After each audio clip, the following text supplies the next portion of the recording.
What is going on, everybody? AHS Rules, back again with another video. We're for another Ring of Honor TV review.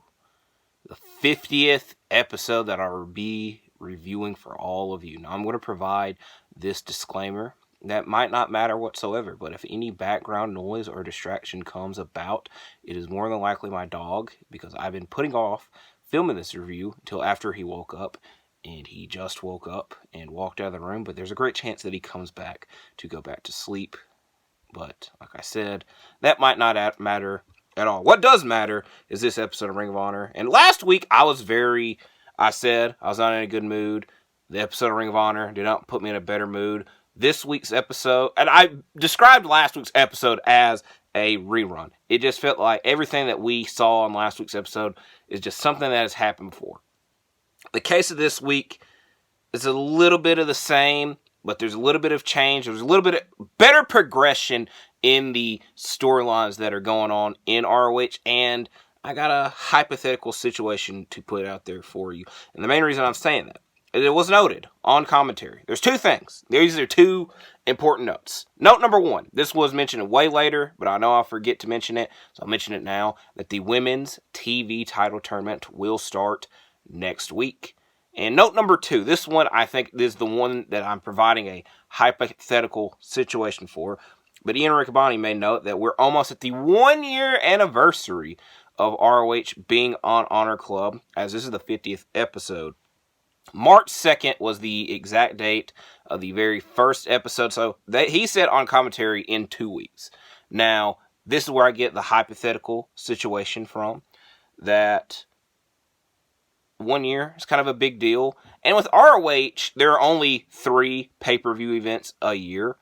And I think, realistically, they should make some of their TV episodes special episodes. And especially we have 3 storylines, technically 4, going on ROH. We have Johnny TV and Dalton Castle's beef. We have Nyla Rose trying to run the women's division now that Athena is not there. And we have Griff Garrison and Cole Carter still in Serpentico's mask, which all 3, again, I said tonight's episode, there's a bit of progression, which I did enjoy that. So I think at some point it's going to need to cultivate, I think is the word. And I think that in 2 weeks, for the 1 year anniversary, make that episode a very, very big deal. So, like I said, let's get into this episode. I'm trying to wait till we get to 3 minutes. That way I can say, and here's the start of the review. All right. The first matchup is the Workhorsemen versus Cyrus GT and Brilliant RB. Henry and Brilliant are the first 2 legal competitors. Arm drags between the two until they tag out. And we see a backbreaker by Henry before the tag out. Cyrus tries to do a dive to the outside, but gets caught by Drake, who hits him with a clothesline. The Workhorsemen double team their opponents for the rest of the matchup, winning with a kick and body slam combo. This is of note, the Workhorsemen's first tag team match on ROH this year in 2024. The next matchup is Aaron Solo versus Ethan Page. There's no code of honor to start this match, and this angers Page in the beginning, but he gets slowed down after he gets knocked off the second rope. Solo continues to reverse Page throughout the match, but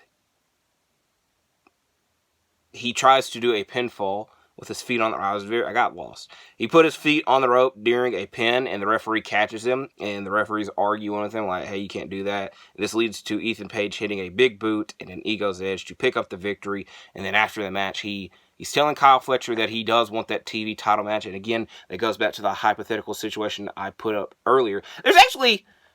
I said there's like 3 storylines going on in ROH. There's technically 5, if you want to include all the women that want the women's TV title and Ethan Page really wanting a damn championship. It's technically 5 storylines going on, but, it's a bit of a stretch.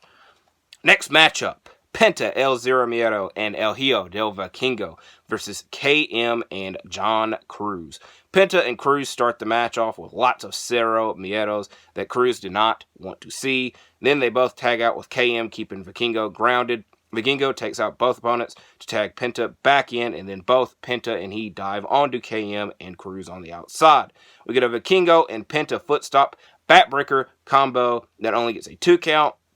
Vikingo dives onto KM while Penta hits the Fear Factor on Cruz to win the matchup for their team. And hopefully we see both around ROH a lot more.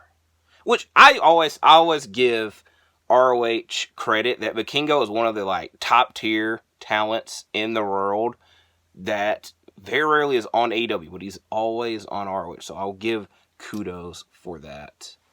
Next matchup, the one that I more than likely put in the title of this video. Johnny TV versus Dalton Castle's friend.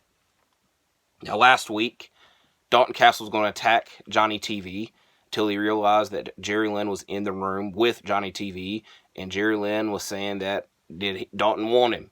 Dalton want anything from him, and Dalton said that yes, he had a friend that wanted a match in ROH. Johnny TV overheard this and was like, you know what? I'll give that friend a matchup. And then earlier in this episode, Jerry Lynn and Lex Nair try to catch up with Dalton Castle and his friend to see exactly who it was, but Dalton Castle would not let out any secrets because the friend, and I will mispronounce this as it is a long-ass name, is Hombre del Pavo Rio del Montaña.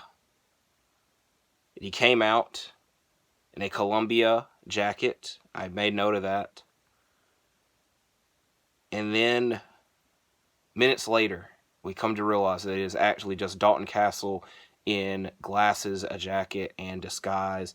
And there is no matchup that obviously takes place. So it's very funny. And I said I'm going to put this in the title, as there wasn't actually a match.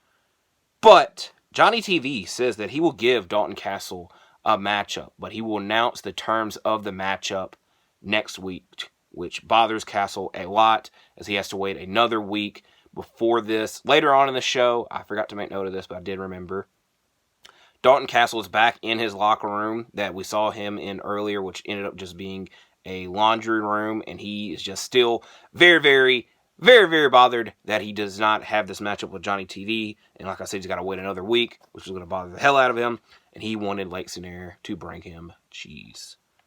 Next matchup is Billy Starks versus Dara Thorne. Now, there's a lot that happened.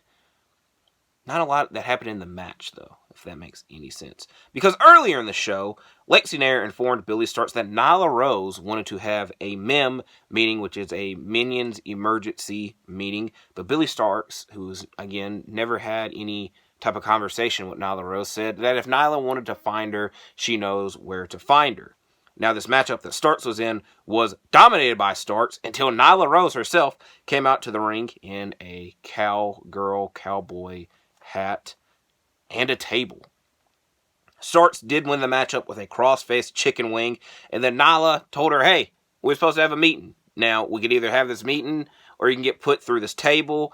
And then Billy Starks like, I got some surprises of myself, and the surprise was the return of Athena, who we've not seen on ROH TV in a minute, and she pushes Nyla off the ring apron and through the table. Next matchup, a very, very, very similar matchup that we saw last week. Trish Adora versus Kiera Hogan versus Diamante versus legit Layla Hirsch. We saw this exact same match last week, except instead of Layla Hirsch, we had Red Velvet last week, who ended up winning that matchup. Diamante and Hogan immediately go after each other with forearms, and then Adora powers her way through the competition until Diamante suplexes her. Diamante tries to bring a chair into the ring, but Rachel Ellering, who is at ringside accompanying Layla Hirsch, stops the chair from getting involved. This leads to Layla getting distracted by this and Diamante winning with a roll-up. Now, I will say this. We get a backstage segment later on with Rachel Ellering apologizing to Layla Hirsch for getting involved because she feels that she cost Layla Hirsch the match. That's thing A. Thing B. Traditionally, Fatal 4-Way matches are no DQ. Now, obviously, I know that Rachel Ellering was like, there should be a chair involved, and, I can help. But, commentators if Diamante used it, she would have got disqualified. So, who the hell would have won the match? So, again, I think this is one of those things that I always overreact to, but there was that. So Diamante picked up a victory. Next matchup had a lot of competitors and a lot of things that happened prior to the match, as this is an 8-man tag between Cole Carter, Griff Garrison, Shane Taylor, and Lee Moriarty versus the Infantry and the Iron Savages.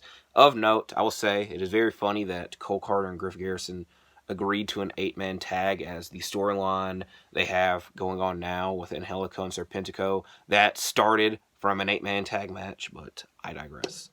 Moriarty and Shane Taylor have a promo earlier in the show talking about that they want to take opportunities. I do want to make note of that. But the more important backstage segment involved Cole Carter and Griff Garrison, as they have a individual on the ground in a Serpentico mask, and Angelico comes in and he's like, oh, what the hell? What's going on, Serpentico? And then they attack Angelico, and then Serpentico comes in anyways. So I was extremely confused because I thought that they attacked Serpentico, but that was not the case. So there was that. This beef is still ongoing. Garrison and Bravo are the first two to start the match, and then the Iron Savages try to take them to Titty City. I've hated saying that, but I'll have to say it a handful more times in this. But Maria Kanellis at ringside tries to distract the Iron Savages by taking them to Titty City, but Cole Carter and Griff Garrison don't want that to happen, and then they end up going to Titty City, but it is of beefcake boulders. Sean Dean can't get a tag or he can't get out of his opponent's corner, and then he finally is able to and tags in Bravo. We get a big showdown between Shane Taylor and Bronson. This ends with a Shane Taylor headbutt. Lee Moriarty wins the matchup for his team with a flatliner. Then after the match, Serpentico tries to get his mask back from Cole Carter and Griff Garrison, but that does not happen. Next matchup is Gravity versus Lee Johnson. Lots of headlocks and hurricanranas to start the match, with the majority of the match being Johnson moving out of the way of Gravity's dive attempts, and then Johnson does win the matchup with an elevated reverse DDT. Next matchup, another quick matchup. Taya Valkyrie versus Killa Kate. Johnny TV distracts Killa Kate at ringside, and Kate does little to nothing in this matchup, with Taya winning with Shania Payne. As we go to our main event, Four Corner Survival, Jack Cartwheel, AR Fox, Willie Mack, and Commander. There's a lot that happened in this match. Fox has the advantage early after a drop kick on Mack and a neck breaker on Commander. Then Jack comes into the match and obviously does cartwheels. Commander lands several vicious kicks, and then Commander lands a dive onto Mack. And then Fox dives onto Commander and cartwheel on the outside, but Mack gets his knees up on a swanton attempt and hits a sky high afterwards. Commander hits a moonsault on Fox that gets a 2 count.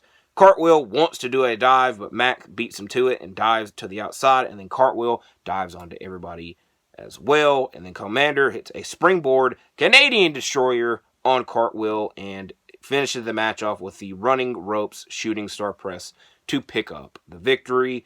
Out of the 4 corner survival matches that we've seen on ROH TV, I think this was the one that I was most impressed with.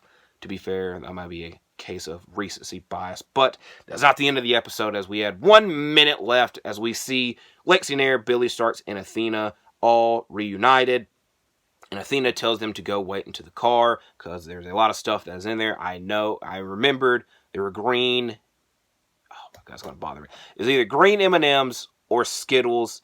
If I am thinking correctly, it is M&Ms.